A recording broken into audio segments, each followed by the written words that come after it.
it's never really rejecting them as people, but it's rejecting like what they want, and because it doesn't align with what you want.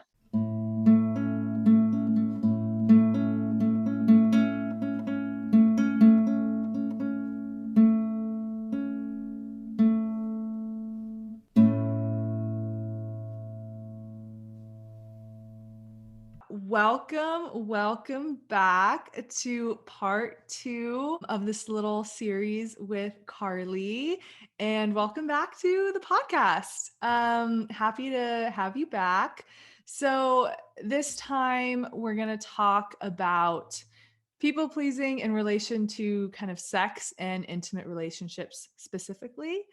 We did have a part 1 where our guest Carly shared her experience with her, I guess, sexual journey and her experience losing her virginity and how it wasn't the most positive experience, and kind of what she's learned from that, and kind of advice for people going through, a similar thing, or perhaps before they lose their virginity, or just something to consider for really anyone listening.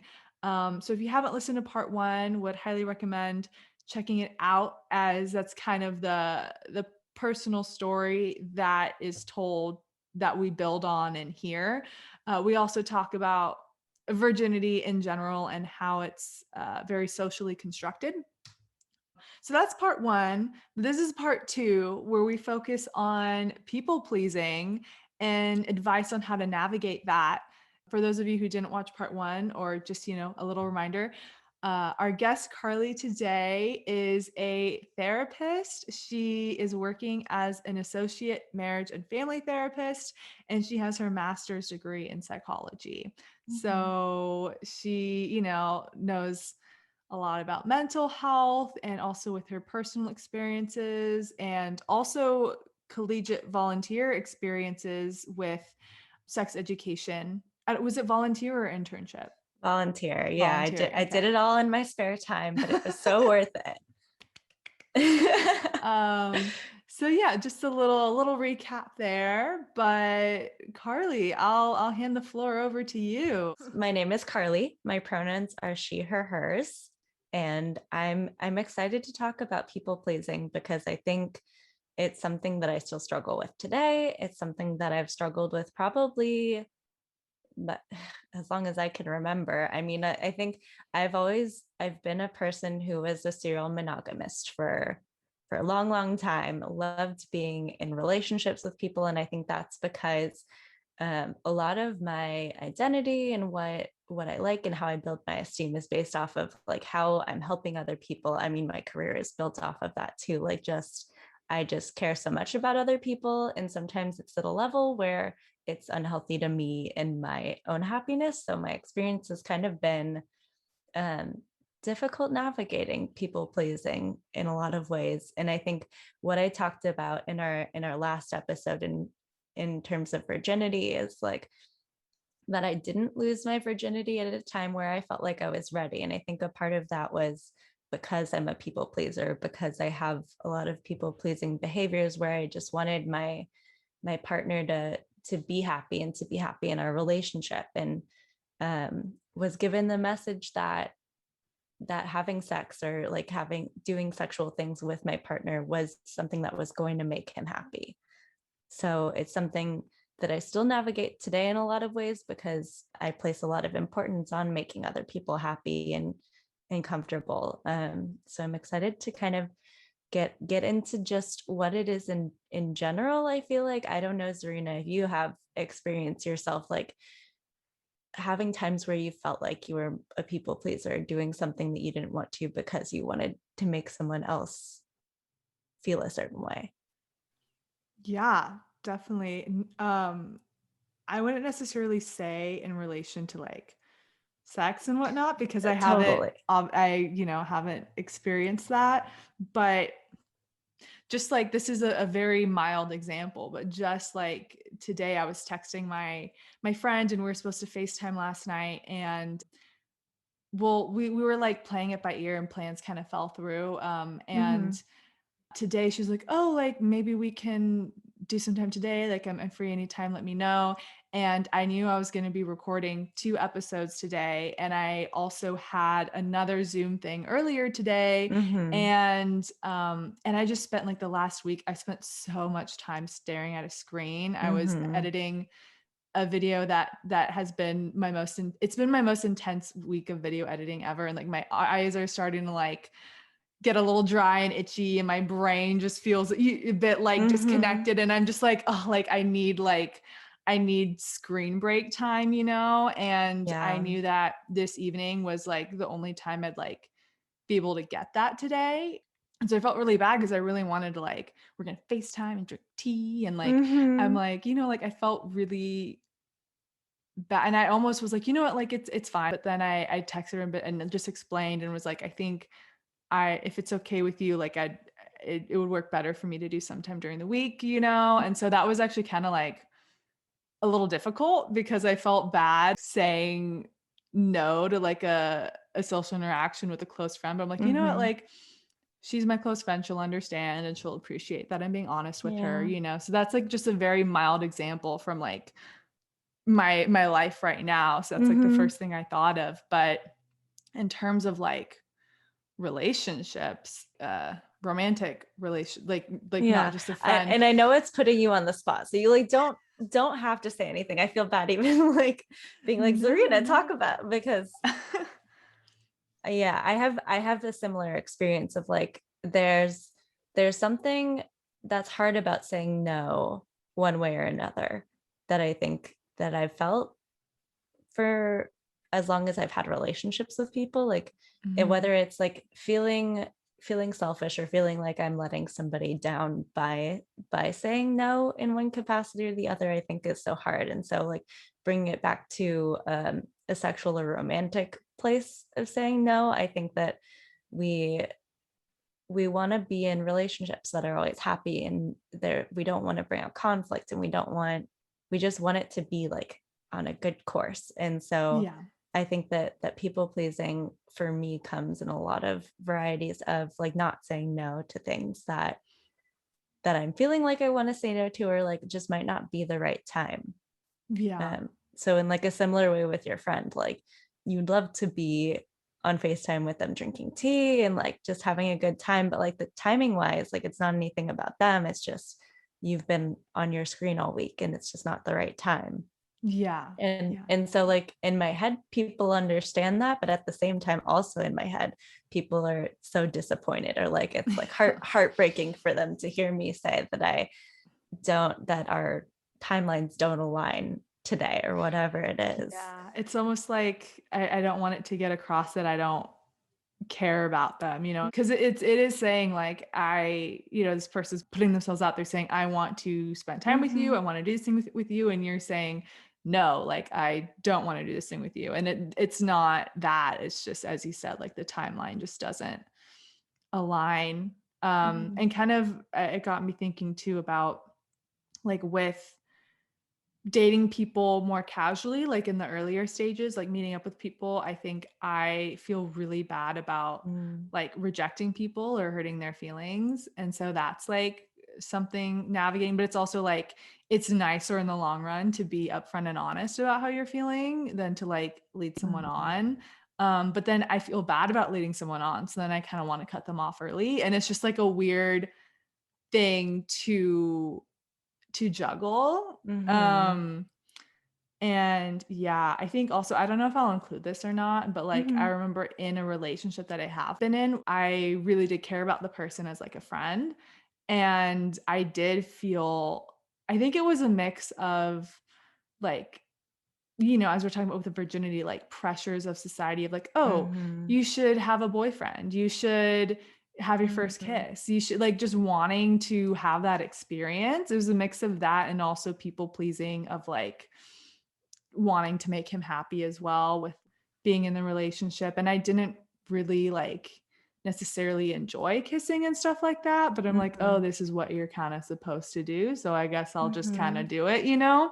So I think that was a mix of kind of people pleasing and just like societal pressures and expectations. It was less of Mm-hmm. like oh, people are pressuring me, so I'm going to do it. It was more of Mm-hmm. this unconscious kind of what society had kind of taught sort of thing.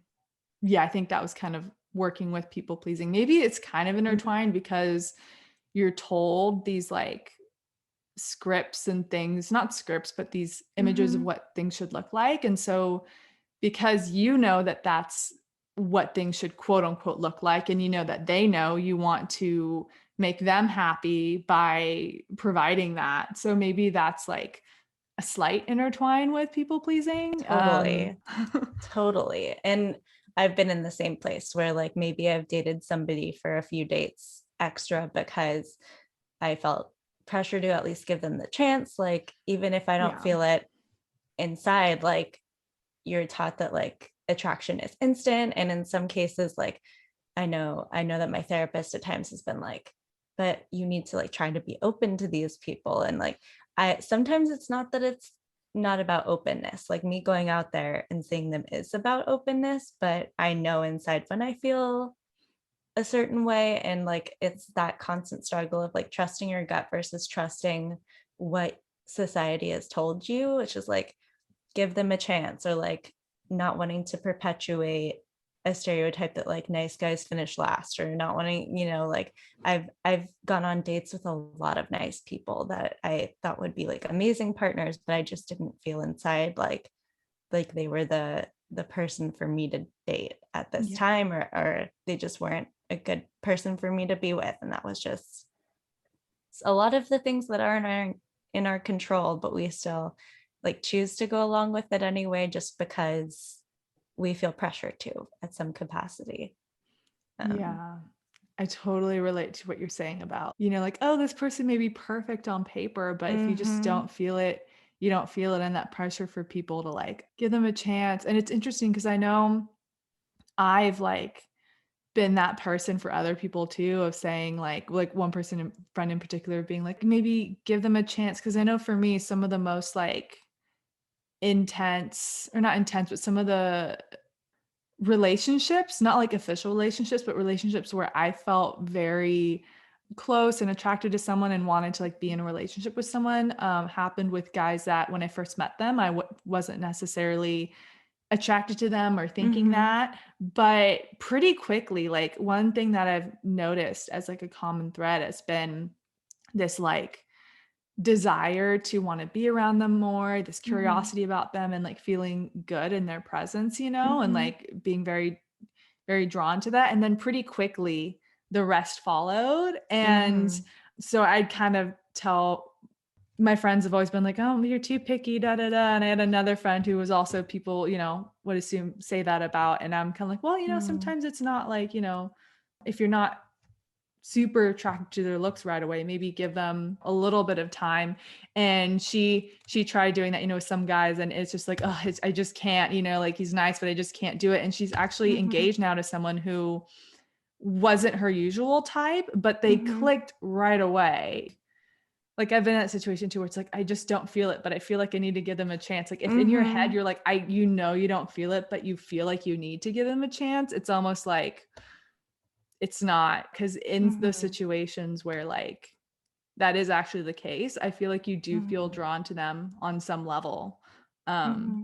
I don't know. I don't know if that made any sense. And that also wasn't really on topic, but I was just like you to it me it sort of thing. it does make sense in the way that like it's that push and pull of like i I want to give people a chance, and I deserve to give myself the chance to get to know somebody, even if they're not initially somebody that I feel the spark with right away. Like Hmm. I know other people, and I think I've seen it happen before too in my own life, where people who initially weren't attracted to each other, didn't think about each other in more of a romantic way, just eventually it lined up where they both like started seeing each other in a new light. And I think like that's the pressure that I feel a lot in dating people that I don't initially feel attracted to. I think in the same way that you do, is like try at least one more date to see like if you can see them in a new light than you did before. and Yeah. and for me, sometimes the mental block is too big, and then other times it's not as much, and I can be more open to it. I've been on dates before where I initially thought, like before meeting them, that I thought I was not going to like the person. And then I met them and I was like, wow, like this person's really cool. So Mm-hmm. it's it's a tough internal battle. It always is, between like doing what you want and what your intuition tells you, and doing what society and other people tell you, like you're too picky, or like give them a chance, and sometimes that works and sometimes it doesn't. And sometimes I even give people a chance because other people tell me to give that person a chance. Like I don't do it for myself in a way sometimes either. Yeah. And that's all relating back to being a people pleaser. Like just Yeah. it's a struggle in a lot of ways, and dating and being single is a struggle in a lot of ways. And so in relation to dating and people pleasing too, like I know you've said that you've kissed people before where you haven't like really necessarily wanted to, or it like hasn't felt good. And it's the same with me, where I've kissed some people where I knew that they wanted me to, and I Mm-hmm. didn't really want to. I was like fine with it, like it would complete the moment or things like that, but it wasn't Yeah. like. And so there's like an ethical dilemma in that for me, and like maybe that's not something that I should be doing. And that's something that I'm trying to work on, is learning how to navigate those situations where I know it would complete the moment, but I don't really want to, Yeah. situations. Yeah. I think also like building on that with people pleasing, like if you don't want to, like I think if someone likes you, like they wouldn't want you to if you didn't want to. Like it's almost like similar like faking an Yeah. orgasm, right? Like just doing it because oh, it'd complete the moment or it'll make them happy. Like Mm-hmm. if you don't want to, but you're making it seem like you do, it's almost like I don't want to say a lie because it is Mm-hmm. still like you care about that person, like that's why you're doing it in the first place, or maybe if it's on a date and you're only doing it because, it completes the moment or something, but like Mm-hmm. you're still doing it for some reason, but it is kind of in a way this like, cuz that would normally imply that you want if you kiss someone it would imply that you want to. But if Yeah. you're not, then it's almost this like disconnect, and Mm-hmm.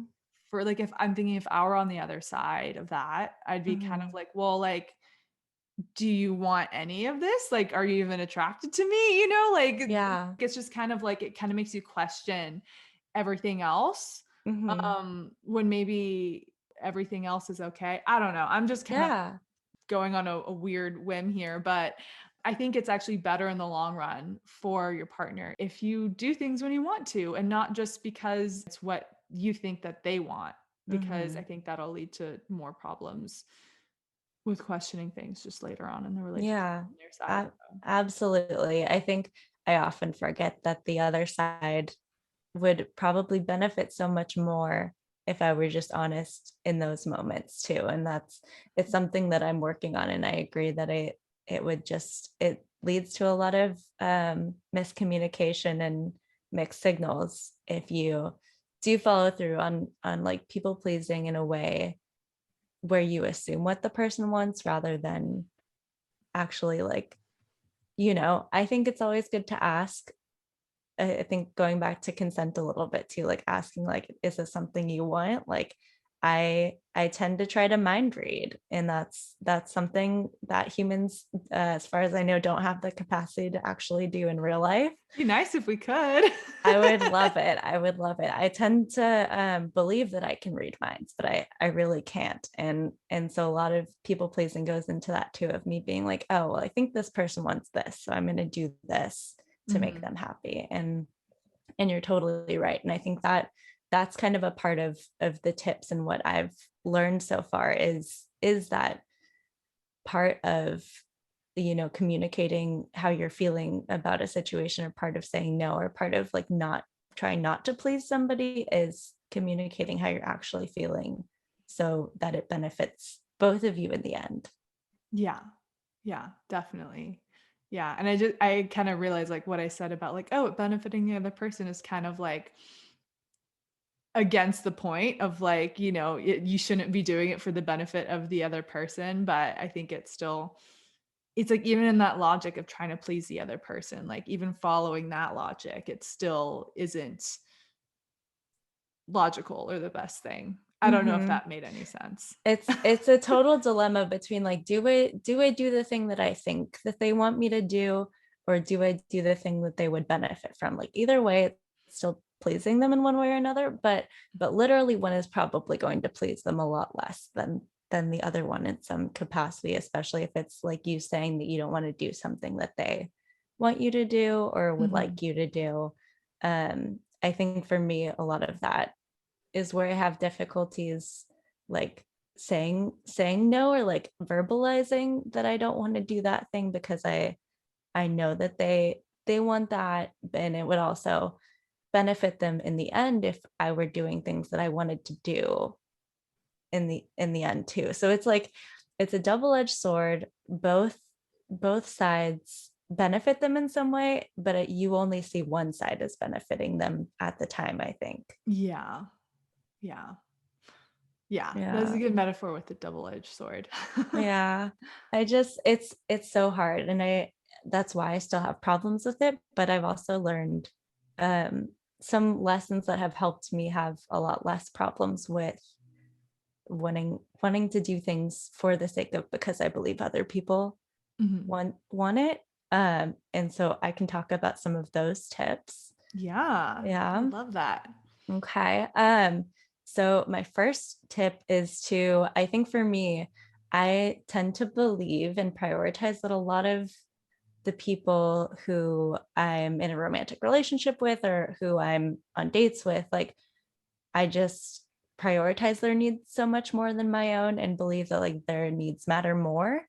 And so I think the thing that I have to do more often than that I think could be helpful to a lot of people is to remind yourself that your needs matter just as much as the other person's. Um, and that, I think, in the same vein as you were saying earlier, Zarina, like your needs matter to the other person, Yeah. um, which is mind blowing for me, and something that I just realized while we are talking right now. Oh, Um, I'm glad. so it's beneficial for me to know too. So just, I think, in the affirmation way of like just reminding yourself, like having a mantra of like my needs matter just as much as the other person's, helps you be more aware of when you're doing something that's like a little more people pleasy, or you're Mhm. doing something for the other person when it's compromising your needs, Yeah.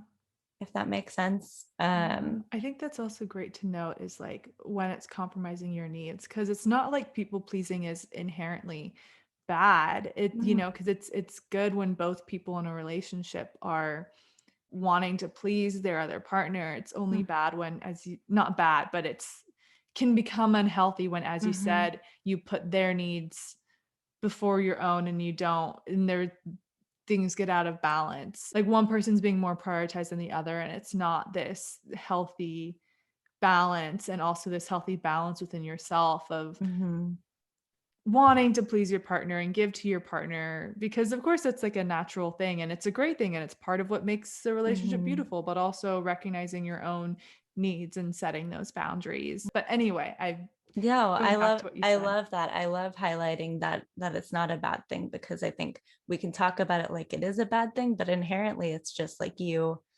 trying to perform an act of love in one way or another. And anything that we do can be unhealthy at a certain level. And so it's Yeah. important to know like when that varies. So I think it's important in that way too, to like be aware of that. Mhm. So I appreciate you normalizing that people pleasing is okay at times. Just know Definitely. your boundaries. Yeah.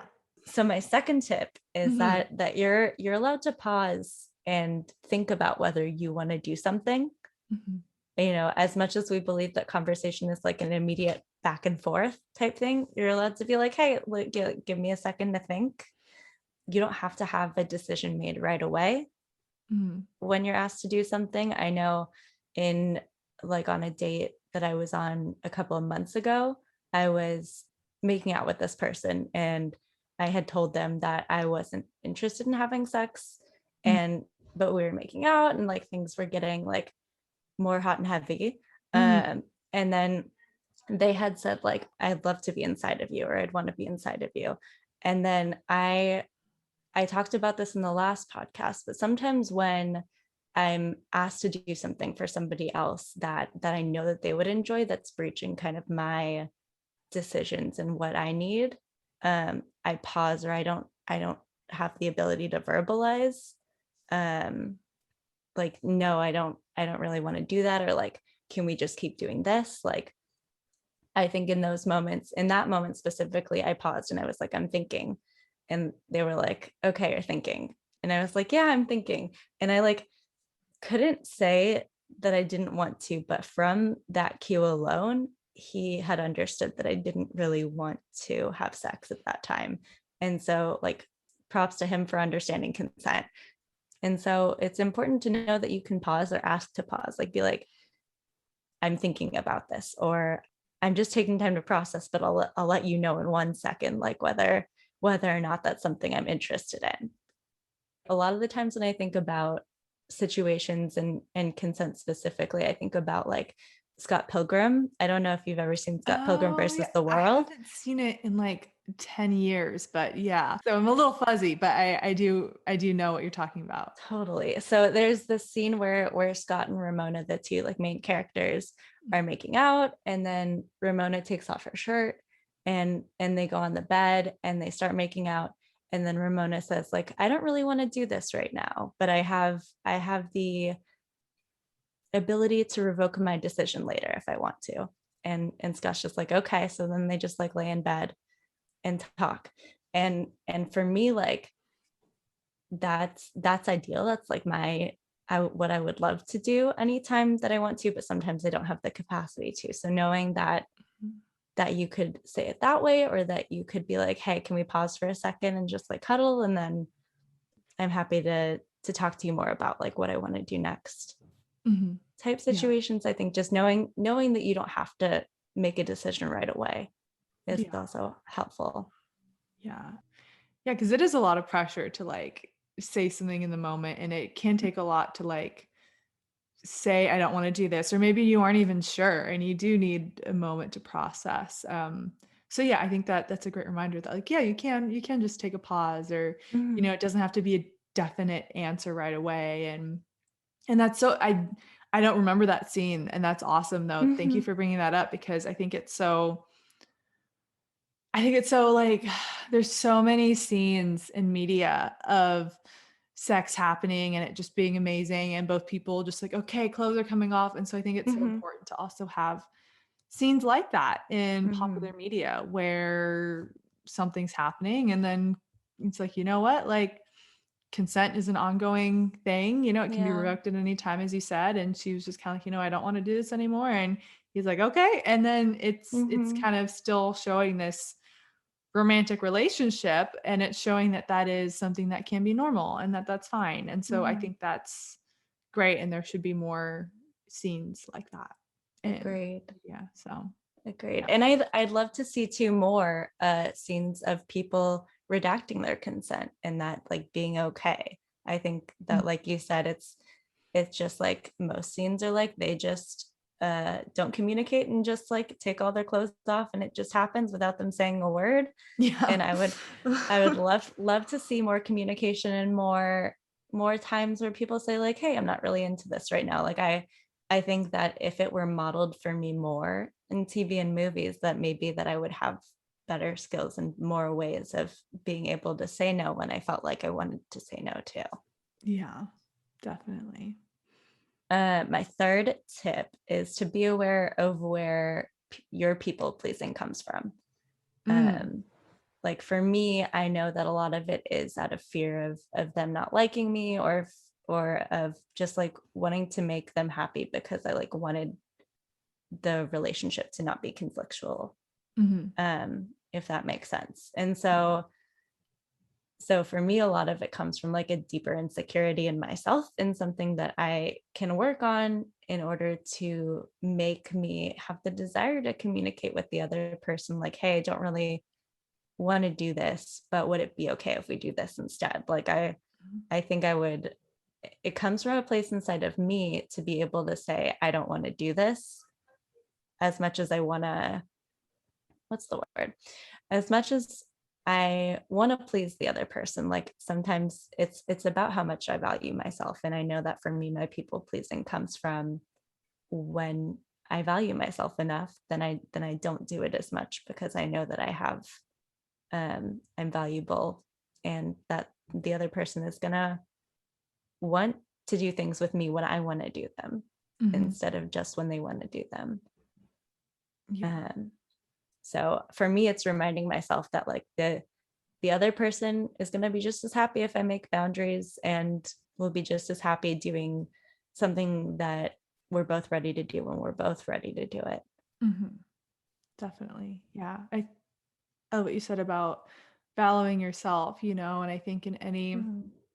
healthy relationship, you're valuing the other person and yourself, and it's important to value yourself. And then on the other side, like if it's an unhealthy relationship or someone's like a narcissist to the point where it's bad and they're only Mm-hmm. valuing themselves and not the other person, then that's like the opposite problem. So it's good to Mm-hmm. value the other person, but it's also just as important to value yourself and to have a balance of that between self-value and value of your partner. Mm-hmm.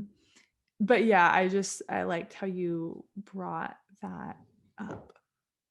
Thanks. It's just so important, I think, for me to know where my feelings about myself are and feelings about my partner are, because that's the best way for me to be able to communicate what I want is when I feel like it's necessary. And so when I care for myself, that's when I feel like it's necessary for me to do things for myself.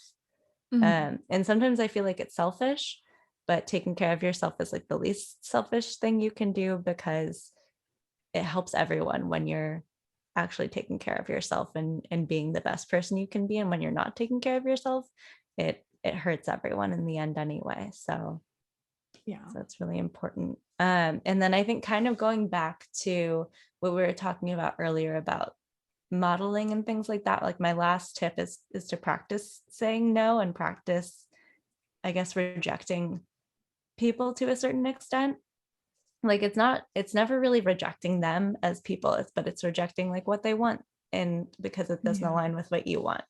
Um, and so I did this exercise when SHOP had like a workshop at UC Santa Cruz back in the day. And we did this exercise where we practiced saying no for like minute things. We all were in a group and we'd walk around and we'd be like, hey, do you want a high five? And the other person would say no. And Yeah. that's something that I didn't practice before. I'd never practiced really saying no. And it's not something that is in my vocabulary a lot of the time. Like I know that we naturally say no to things, but for me as somebody who's more of a people pleaser, like it's not something that I use regularly. So getting the opportunity to practice different ways of saying no was so helpful for me, and being able to figure out like I don't really like saying no up front. It feels too direct for me or too assertive, and that's something that like I'm dealing with on the side. But I can say things like, I really appreciate you wanting to do that with me. Like, it sounds so fun, and I'm not really in the headspace to do it, but maybe another time. Or like, Mhm. I, I would love to say it assertively and be like, no thanks, or but that's just not me. So for me, I say it in like a still a people pleasing way, but one that at least asserts my values in the situation. So like, not right now, maybe later, or that doesn't actually sound that good to me, but I understand why it would sound good to you, or I don't know, just Mhm. Yeah. just trying out different ways to say no, I think is something that has taken some time, but it was really helpful for me. Yeah. Yeah. That actually reminds me of one time I was on a date with this person and I wasn't really feeling it. I don't know. I didn't feel Mm-hmm. super like, not saying that he was like a predatory person, but I didn't feel 100% safe in his presence. And Mm. he like asked me to like go home with him after the date. And I was like, maybe another time, like I Mm-hmm. didn't want to be like, no, because it just felt kind of awkward too for me. But Mm-hmm. I was not gonna go home. Like it was not Yeah. happening. And so that, as you said, like maybe another time, like Mhm. I knew that there wouldn't really be another time, like Mhm. maybe many, many times down the road, which I mean, we didn't go on a second date. I didn't really want to. Mhm. But that was kind of a way that I just kind of like it almost caught me off guard. I Yeah. didn't know what to say. So I was like, oh, like maybe another time, So, Mhm. yeah, I don't know. That just reminded me of that Totally. And like experience. maybe if we had practiced more often, like pre-prepared ways or like different ways to say no, like maybe that could come more naturally eventually. Like I know for me it's still not natural when I'm asked to do something that I don't really want to do, to just like blurt out the the answer. And like sometimes I go on like a long rant of like, oh, it sounds great, like maybe another time, like it just um it yeah, it's not ready made a lot of the time. And it's a lot of the times when we have to make those decisions, it's not at a time where we really know that we're going to be making the decision. I love what you um said there about like taking a pause, mhm, going back to an earlier tip, but like mhm, if you're caught off guard, like taking a pause like that's a great tip for mhm. that kind of situation. If anyway. Totally. No, I agree. I think that's exactly the situation. Like when you're on a date with a person that you're not really feeling, and they ask you like, hey, do you want to come home with me? You can like, wait a second, really think about your options. It sounds like you kind of knew, but Mhm. maybe even taking a pause and thinking about how you want to say no Yeah. um, also works just as well, rather than like blurting out an answer and finding your words in the process of saying no. Yeah. Um, Sometimes our brains just need like a second to catch up with what's happening. I know a lot of the times on dates, I get way ahead of myself and I'm just like so excited, or so the like Yeah. nerves really get to you sometimes. I think especially on first dates or second dates, and Yeah. you say things that you like maybe didn't think you were going to say and have to like pull them back later. And Yeah. so pauses are so helpful in that way. Yeah. Definitely. Yeah. Yeah. Right. Were there any more tips or anything else you wanted to say or? I don't think so. I just think it's all a process, like navigating the the pressures of the world and the pressures that we Mhm. put on ourselves. So it's important just to prioritize yourself, take care of yourself always in the ways that you know how to. Definitely.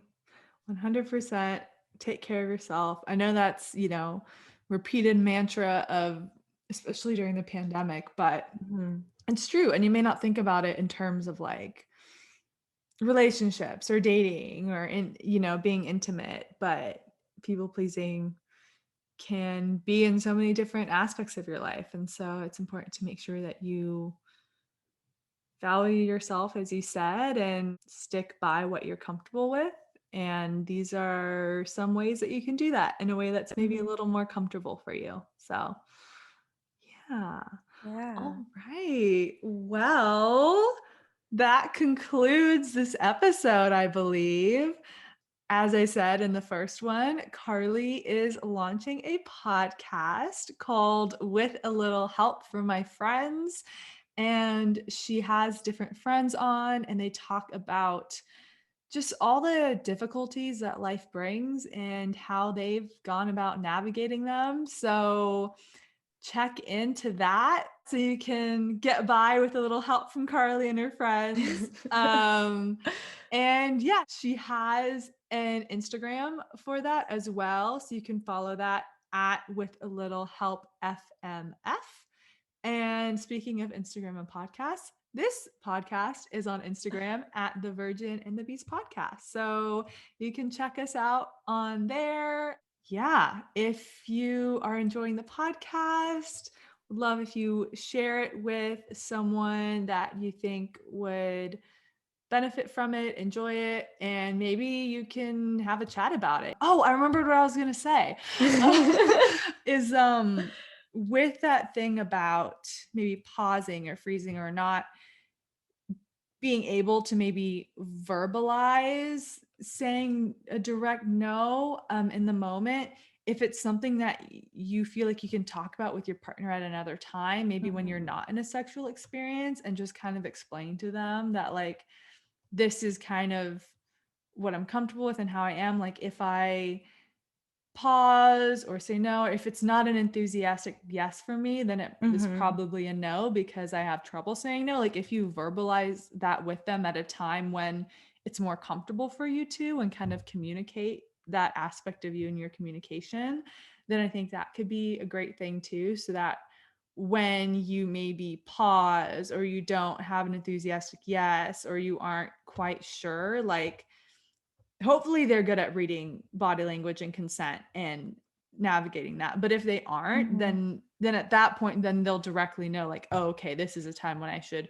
stop what I'm doing and like give them a moment to like think and process. And this might be a no, like Mhm. it kind of adds that communication. I guess it yeah.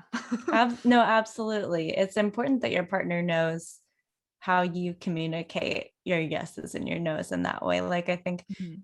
it's easy to know when it's really an enthusiastic yes a lot of the Mhm. times, but gauging that gray area is so difficult and can lead to a lot of issues. So Yeah. it's always helpful to have that conversation of like, hey, when I freeze or when I say I don't know, or when I really look like I'm thinking about what you just asked me to do, then it's probably not a right now. Yeah. Good. I'm glad you remembered that, Serena. Yeah, yeah. I remember I thought it multiple times, like, oh, I should talk about this. I think this is important. And Mhm. then I kept forgetting. And something I said just re-triggered it. But going back to what I was saying, yeah, if you want, send this to your partner and use it as a springboard for a discussion about people pleasing and or consent or whatever it is you want to talk about in your relationship. Or maybe you don't and you just think it's interesting and you can just kind of talk about it. So yeah. All right. Well, thanks again, Carly, for joining and sharing your kind of tips and strategies for navigating people pleasing and, Mhm. dating and sex and intimate relationships. Of course, I love having these conversations, and it's one that's really close to my heart. So Mhm. I'm glad that we were able to talk about it today. Yeah, me too. And thank you everyone for listening in and joining us. Hope everything is well and you have a wonderful rest of your day and keep on buzzing. There's something else I was going to say and I forgot what it was. The worst. The word. Yeah, Yeah, the that's worst. literally the worst thing. Yeah. Oh. Yeah, definitely.